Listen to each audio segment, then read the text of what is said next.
So. Kadaya. Yeah. Fuck.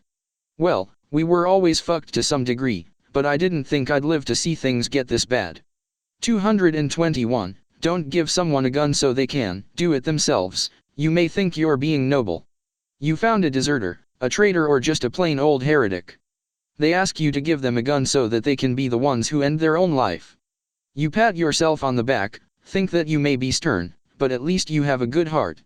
And then that heart gets 3 bolt rounds in it because you gave the local murderer a bolt pistol. Then he kills 2 more people and blows my foot off before my daughter-in-law can bring him down. The asshole was lucky it was the foot I had already lost. 222. War is the last place for political warfare. What is wrong with people? We have enough enemies outside the Imperium trying to murder us all. Why are so many leaders in the Imperium trying to make their job easier? I could write a separate book about the number of times nobles, guild leaders, and rich merchants were fighting among each other while the local murder party of the week was knocking at the front door. It's quite a feeling to be holding the front line against chaos, keeping them from getting anywhere else on the planet, and you're left wondering why the hive city behind you went up in atomic fucking flames. And it turns out it was because Lord Hookeries and Lady Not Me were setting their soldiers on each other due to them fighting for control of the assets of a third noble who had died without a will when both of them were related to him by marriage. Things apparently escalated quickly. The things people waste their time on while other people are bayonet deep in someone else's guts. 223. Don't trust a word of ultramarine propaganda. Emperor on his throne, he must be weeping at what these twats have become. I know I said that you should accept their help if you could, but that doesn't make them any less full of shit. If them saying their scouts were better than veterans of other chapters weren't a big enough giveaway, I'm fairly certain they just make things up to stroke their infertile / non-existent / whatever's going on down their dicks.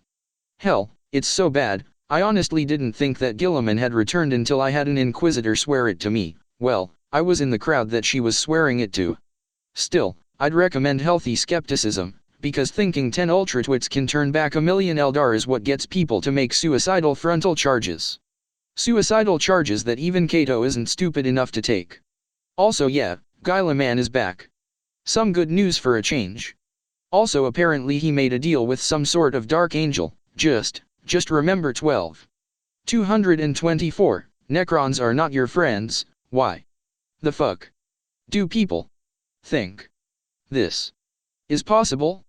Some bullshit about the Blood Angels being best buddies with them? First of all, whoever started that rumor is probably having their genitals slowly inverted by the Inquisition right now. Second of all, no. 99% of the things are mindless automatons who will vaporize you at the atomic level on the basis that you need to maintain homeostasis. It doesn't matter how pretty the cake you bake is, they're going to blast it, and you, all over the room. 225. Plants can kill you. I still think plant grenades are one of the most worthless things in existence, but plants are still deadly on some fucked up worlds. I just think that anything a plant grenade does to a plant can also be accomplished by an incendiary grenade, and an incendiary grenade tends to be more flexible. But yeah, when stepping onto a planet, particularly a death world, there's a chance that the plants can shoot needles, strangle you, impale you, or sometimes just fucking blow up. So no picking flowers for your significant other. That one time all 4 of the above happened, yeah, we promptly abandoned the planet after that. Fuck it, let the Tyranids have it. They actually ended up losing more biomass to the flora than they managed to get back. 226, don't assume Eldar are automatically friends now, so, apparently there's this thing called the Inari all of a sudden. I've never seen them directly, but apparently it's Harlequins, Craft World Eldar, Dark Eldar, and Corsairs all marching under one banner, and apparently they've been helping out Imperial units. I can't comment, as I say, I haven't seen them. What I can say though, is that there are still plenty of Dark Eldar running around the galaxy with their dicks and / or twats out, and I imagine Corsairs are still stabbing contractors in the back, and the Craft World are still arranging the deaths of planets so that one squad of theirs won't die. So try and make contact if the Eldar army looks like a rainbow vomited all over them, but otherwise shoot to kill, same as always. Some people think we're on good terms, walk right up to them, and then get shredded into bite-sized pieces by their psychers. 227. Warfare is more than just bombing the shit out of everything. There was a 10-year-long rebellion that happened somewhere in the far reaches of the Imperium at one point. 3-star systems that came together and promptly rebelled. The general in charge of putting it down barely had anything to work with, because of the thousands of wars actively going on in the Imperium at the time. His was near the bottom in terms of importance, but he was still making progress. Managed to firmly secure one of the systems and had taken a couple of planets in the second. Then he died and his successor, Murderer, was a lot less competent. Lost nearly all of her predecessor's gains and got pushed back to one planet. I got sent in around the point where she just started ordering orbital and air strikes on everything. One rebel in a city block. Bomb it. One platoon somewhere in that collective of plantations. Bomb them. That city is in enemy hands. Bomb it until there's nothing left. So, she defeated the rebels and handed those systems back to the Imperium. Those systems whose infrastructure, ecosystems, and population were now utterly gone. I think the planetary governors that were sent in to rebuild still have to keep her a part of her body in their offices as a reminder. 228. Scythes are not practical weaponry. Have you ever actually held one of those things? I have. It ended with me on my ass a lot and everyone laughing at me. Nearly took my own head off. See, these things are farming tools. They're kind of crap when it comes to killing the enemies of man. I know that Mort Arian used one, but we don't copy the forces of chaos for a good reason. I'm not going to judge a desperate farmer who's trying to defend his home with whatever he could find in the heat of the moment, but members of the guard should know better. And it's kind of sad that, when chaos came calling, the farmer was smart enough to switch to a shovel, with sharpened edges no less. Thing was pretty good at snapping necks, while a dozen of the Emperor's finest panicked, raided the tool shed, charged, and promptly got massacred. Still, at least the farmer ended up joining his local militia afterward because it turned out he was actually pretty good in a fight. I think he made lieutenant. 229. Look before you jump. Often dropships have you land you in hot territory, particularly during the opening days of an attack on a hostile planet. Those things are big, fast and powerful, and pinpoint maneuvers are damn near impossible to pull off when you're under fire. So you may want to double check to make sure that you're actually going to land on solid ground instead of, say, thin air because you're nowhere near the cliff. Or deep water in heavy combat gear when you were supposed to be landing on a beach. I'll never forget the one time when I was young when I was about to jump, realized that I was about to jump into a fucking volcano, and spent the next 5 minutes trying to scramble back into the dropship, hanging on for dear life. 230. Avoid melee frontal combat if possible. I'm not saying that melee combat is unavoidable, nor that you shouldn't train for it. Heck, melee combat from behind on an enemy that is mainly using ranged weaponry can be devastating. But do you know what two forces clashing in mainly melee combat is? Hundreds of people viciously trying to jam bits of sharp metal into everything they can reach. In the panic, you can get blindsided by something you didn't see, stab a friendly by mistake, or just get buried under a pile of corpses. It's a clusterfuck where skill goes out the window in favor of frantic person-to-person combat and split-second decision-making. I swear, every single time I've been in one of those situations I almost died and I think I killed maybe 2 people that I was supposed to kill. That's still better than the lady next to me, who tried to run forward and accidentally impaled herself on someone else's spear. The guy was just as shocked and surprised as I was. 231. Keep your fucking hair short. This is a gender-neutral topic. I've seen plenty of men who grow their hair out and it ended just as badly then. It's particularly popular among some more tribal civilizations in the Imperium, and it never stops being stupid. It's a perfectly good handle for enemy soldiers to grab and pull on. So unless you want an orc to twirl you like a pocket watch until your scalp gets ripped off, shave your damn head. 232. Honor bets made in the guard. Look, we don't have a lot going on when we're not killing and dying, and betting and gambling are 2 of the few things we have to keep us busy. One prick made a bet with me that he could kill 24 men with 1 shot. I called his bluff. Then he shot the power cell to an enemy plasma cannon with a hot shot round. 50 enemy men dead. He drank all of my booze rations for a month. Why? Because I honored that I lost that bet. People get pissy if you don't. I've seen people knifed over bets with lower stakes than a month of alcohol rations. 52 times to be precise. Wait a minute, something's going on in the other room. I'll finish this chapter tomorrow. Well, sorry about that. It's 53 now by the way. 233. Fuck honor among brothers and sisters in arms. If someone does worthy of snitching on, then snitch on them. Okay, this deserves a little bit of clarification. If it's something minor that isn't really a big deal, like sneaking a pie from a civilian windowsill.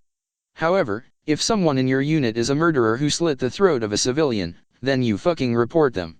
No, I don't care if that person is your brother in arms, fuck him, either turn him into the commissar or do the job yourself. Because guess what? Murderers are bad people and tend to kill people who know too much about their crimes. Like that idiot. I told him to turn him in, but he wouldn't listen to me. Didn't want to be a snitch. Didn't want to be a snitch. Oh, grow the fuck up. That whole mindset was probably started by a selfish cunt to guilt trip his friends into not turning him in after he stuck his cock in the emperor's ribcage anyway. 234. Only take prescribed drugs, and even then be smart about it. I already talked about dark Eldar drugs, and the only practical use for them is loading them into a trebuchet if you're defending a feudal world. However, I need you people to use your brains for 3 seconds and to not inject yourself with whatever depraved happy juice you managed to get your hands on.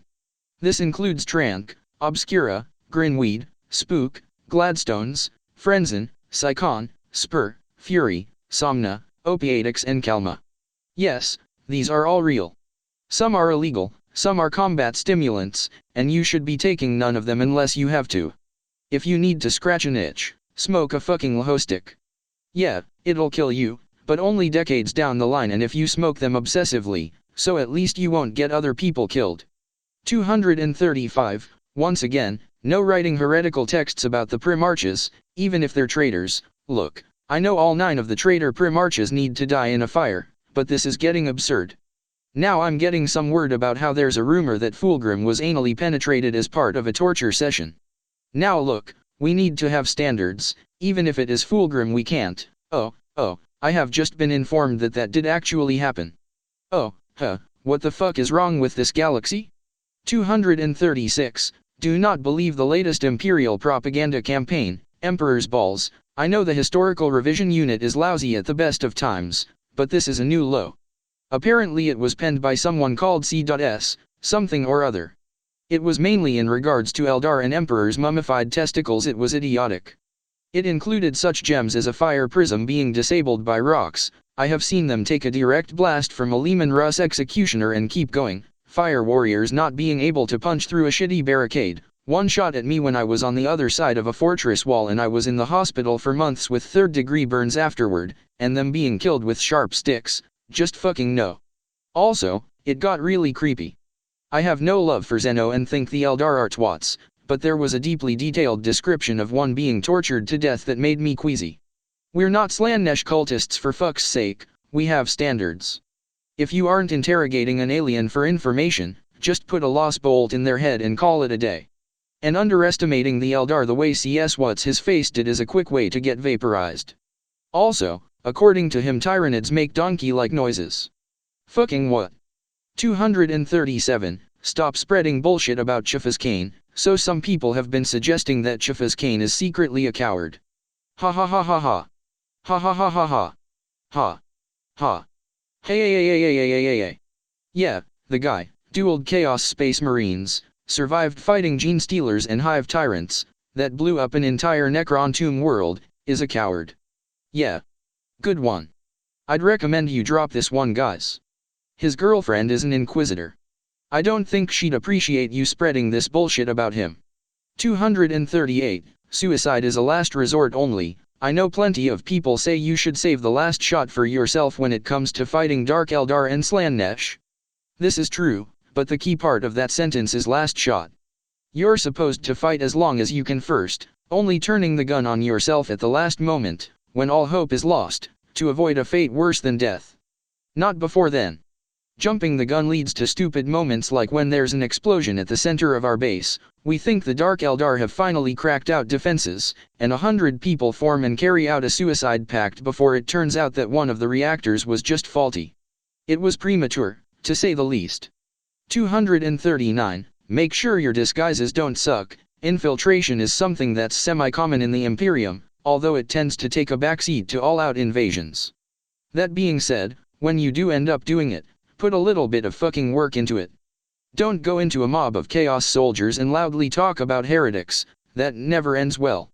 It's even worse when you're in a Tsian crowd and you scream praise Nurgle. Turns out chaos can be just as preachy, judgy, and violatantly insecure as the Imperium. Go figure. 240 mixing different regiments together can't be done idly. The general approach to forming regiments is to have them all be from the same planet. The problem is that, once they're deployed off-world, they're pretty much never getting reinforcements from that planet again. We just can't afford to send reinforcements halfway across the galaxy every time it happens. So units that sustain heavy losses commonly recruit from local worlds, but in extreme circumstances, they're merged with another unit. This only works if you put a lot of thought into it. See, after the Horus Heresy, Imperial Guard regiments were made highly specialized so that one commander couldn't say, "Hey, I need more tentacles growing out of my asshole," and take an entire army with him.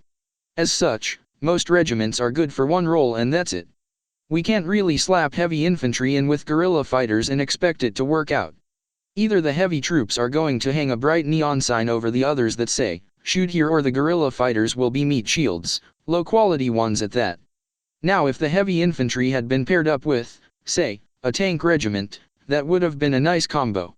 The tanks could act as a spearhead to deliver heavy infantry behind enemy lines where they can do the most damage. Yet people keep jamming regiments together without thinking about it. In fact, some people take it even further. Imagine a regiment where, after every major engagement, they absorbed soldiers from weakened or broken regiments. Even if it's just 3 shell-shocked amputees, they take them. Now imagine this regiment gets kicked around from front to front, in order to experiment with how a random mishmash of shell-shocked rejects go up against everything the galaxy has to offer. That's what life for me is like now. Of the 100 experimental regiments created, 20% are still in operation. In actuality anyway, the administratum says that 60% are still going. In other words, they're rebuilding them from scratch. I was lucky enough to be stuck with one for the last few decades. There's enough of an influx of fresh blood to keep it going. Good old 23rd EDR, Experimental Deployment Regiment, got enough people that could mesh reasonably well together. We were part of the luckier ones. And I would just like to remind you people that I got a third of my examples from within the 23rd EDR. Even after that, I consider us luckier than most of the other EDRs. At least we didn't have to deal with getting thrown into the middle of a orc/tyrannid murder orgy to see if we could come out on top. The 81st through 100th EDRs did that.